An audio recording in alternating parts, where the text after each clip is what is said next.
Bismillahirrahmanirrahim. Assalamualaikum warahmatullahi wabarakatuh. Anak-anakku semua yang dirahmati Allah Subhanahu wa taala. Ini adalah materi pelajaran kelas 4 ya.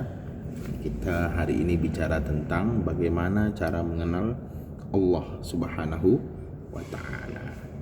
Karena kita kan nyembah Allah, masa nggak kenal ya kan? Kalau misalnya ada orang manggil bapak, "Oi," bapak nggak noleh, masa panggil "oi"? Nama bapak kan Arifin, bukan Oi. Nah, kalau ada orang manggil bapak di kampung, misalnya bapak dipanggil Ipin, oh bukan oleh. Wah, berarti orang itu kenal bapak, ya kan? Nah, sama juga kita harus mengenal Allah, kan Allah yang kita sembah, Allah Tuhan kita, masa kita nggak kenal? Nah, tapi gimana caranya kenal Allah? Kalau misalnya anak-anak mau kenal nama bapak kan tinggal salaman. Oh, kalau sama Allah gimana ya? Nah, caranya yang pertama yaitu dengan melihat ciptaan Allah. Nih, buku ada yang bikin kan, ada yang cetak. HP ada pabriknya, ada yang bikin manusia.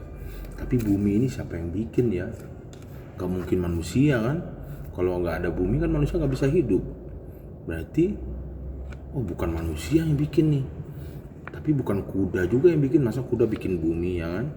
Maka kita sadar, oh ada Allah ternyata yang bikin bumi ini. Nah, kita lihat matahari ya kan, setiap hari muter, datang lagi, terbit, tenggelam, terbit, tenggelam, terbit lagi, tenggelam lagi, nggak pernah absen.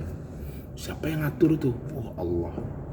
Coba kalau manusia yang ngatur matahari, bapak disuruh ngatur matahari misalnya, atau habis subuh bapak ketiduran, mataharinya nggak datang, waduh, malam lagi deh, nggak jadi pagi. Yang niatnya mau main nggak jadi main. Tapi Allah nggak pernah ketiduran, nggak mungkin lupa. Akhirnya kita lihat matahari terus. Jadi dengan melihat ciptaan Allah, kita tahu dan makin kenal dengan Allah, hebatnya Allah, kuasanya Allah. Dinosaurus misalnya kan, makannya kan banyak tuh, gak mungkin sepiring ya kan. Kalau bapak paling sepiring tambah separuh misalnya, atau 2 piring ya kan. Ada yang makan cuma sepiring manusia, tapi dinosaurus makannya bisa sekebon ya kan. Tapi ternyata rumput, pohon-pohon gak pernah habis sampai sekarang. Nah, itu hebatnya Allah ya. Terus cara mengenal Allah yang kedua yaitu dengan mengenal, memahami dan meresapi Asmaul Husna. Allah itu satu tapi namanya banyak, dan setiap nama itu menunjukkan bagaimana sifat dan mulianya dan sempurnanya Allah. Allah Ar-Rahman Ar-Rahim, Maha Penyayang, Maha Pengasih, penuh rahmat. Nah, apa buktinya? Oh ya ini, kita bernapas nggak pakai bayar, nggak perlu isi pulsa. Beli pulsa napas dong? Nggak ada. Beli paket nafas dong? Nggak ada. Ada juga kan waktu kemarin rame-rame corona itu kan, orang kehabisan oksigen katanya yang tabung, itu yang bayar tuh. Bayangin tuh kalau misalnya seluruh manusia harus beli tabung kayak gitu untuk nafas, waduh pasti habis. Kemarin aja belum seluruh manusia tabungnya udah habis, apalagi kalau seluruh manusia yang lagi hidup ini harus pakai tabung, waduh nggak bakalan cukup. Tapi Allah kasih kita udara, itu menunjukkan sayangnya Allah, nggak pakai bayar, nggak pakai pulsa. Listrik aja masih pakai pulsa ya kan. Nah, jadi dengan Asmaul Husna kita makin mengenal Allah. Allah Al-Basir, Allah yang maha melihat. Oh, walaupun misalnya orang tua nggak lihat, tapi Allah maha melihat. Kalau bapak nggak lihat, nengok ke sana, bapak nggak tahu nih di depan ada apa.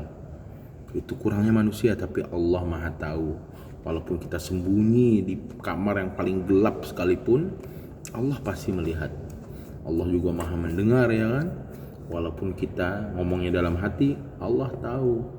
Kalau ada yang ngatain bapak misalnya, atau memuji bapak tapi dia ngomong dalam hati, bapak nggak tahu tapi Allah tahu. Nah, jadi cara mengenal Allah yang kedua dengan Asmaul Husna. Nah, cara yang ketiga yaitu dengan membaca Al-Quran, meresapi maknanya. Banyak di situ yang menunjukkan bagaimana hebatnya Allah, mulianya Allah, agungnya Allah. Saya belum lancar Pak. Oh, coba baca sedikit terjemahannya. Siapa tahu hati kita tersentuh, kemudian merasa, oh Allah memang hebat. Nah, gitu ya. Jadi anak-anak semua, pastikan kita berusaha untuk selalu mengenal Allah, terikat terus sama Allah, terhubung terus. Jadi kita kapanpun mintanya pada Allah. Yang kita sembah hanya Allah. Makin kenal Allah, makin dekat kita sama Allah, makin sayang Allah sama kita, makin cinta Allah sama kita. Tak kenal maka tak sayang maka tak cinta. Kalau kita mau sayang Allah, kenal dulu. Begitu juga kalau kita mau cinta Allah, kenal dulu. Kalau kita sudah kenal, kita sayang Allah, Allah sayang kita. Kalau kita sudah kenal, kita cinta Allah, Allah pun cinta kita. Apapun yang kita minta, kalau sudah cinta, Allah pasti berikan. Ya, demikian. Mudah-mudahan bermanfaat. Jadi silahkan dirangkum dari apa yang Bapak sampaikan ini. Demikian. Subhanakallahumma bihamdika asyhadu an la ilaha illa anta astaghfiruka wa atubu ilaik. Assalamualaikum warahmatullahi wabarakatuh.